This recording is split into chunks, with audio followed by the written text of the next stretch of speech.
नमस्कार दोस्तों, तो हम आप सबके सामने एक नेचू गीत गाने जा रहे हैं।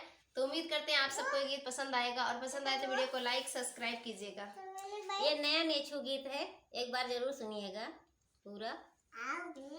बेटी बैठी मड़ाई ता बेटी बैठी मड़ाई, अब बेटी के नयना से आंसू गिरई डगरिया ना सूझई।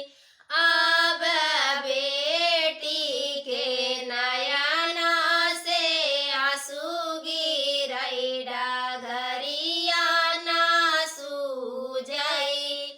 के साजइयो ने को नेता के साजई मड़ाए ताके साजई मड़ाए।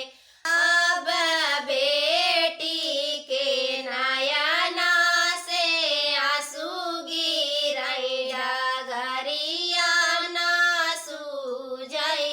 अब बेटी के नयना से आंसू गिरई डगरिया ना सूझई। माया साजइयो ने को नेता पैसा जई मड़ाए तब पैसा जई मड़ाए।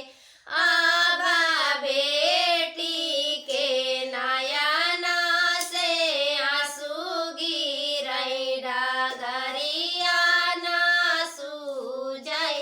अब बेटी के नयना से आंसू गिरई डगरिया ना सूझई। बेटी बैठे मड़ाए ता बेटी बैठे मड़ाए। अब बेटी के नयना से आंसू गिरई डगरिया ना सूझई। अब बेटी के नयना से आंसू गिरई डगरिया ना सूझई।